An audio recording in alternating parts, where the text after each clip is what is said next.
South Africa will be desperate to right the wrongs from their 57-0 defeat at the hands of the defending Rugby Championship champions last year when the teams locked horns at the Westpac Stadium in Wellington on Saturday. The Springboks have won just once this campaign, while the men in black are undefeated and chasing a 7th straight title. CGTN's Sias Plessis has more.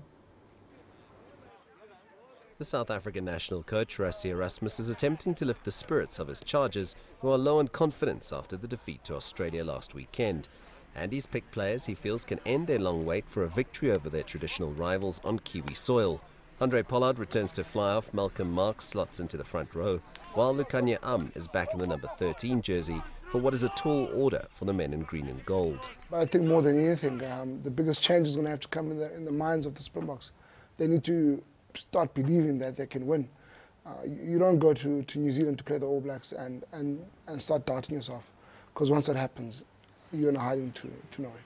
Erasmus believes that he has learnt a lot from watching the reigning world champions play other teams like Argentina and Australia, and is under no illusions ahead of the 96th meeting of the two proud rugby nations. If you go and watch those games against New Zealand, half-time Australia will right in it every single match, and it's only the last 20-30 minutes which the All Blacks tend to do the last 3-4 years. They just run away with the game. So I think the challenge would be to match them and then to keep up with them in the second half. I think that's where teams are struggling currently. The task at hand is enormous for the visitors, who have been woeful on the road of late, while their record in the land of the long white cloud leaves a lot to be desired by South African rugby scribes.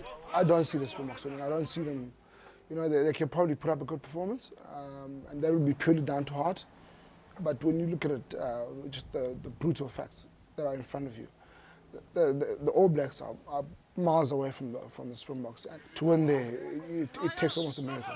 It's no secret the Springboks are massive underdogs going into the encounter in Wellington. They know they'll need to produce something rather special if they're to replicate their last win over New Zealand, which was in 2009. But that said, it might be a case more of damage control going into the clash instead of trying to beat the best team in the world in their backyard.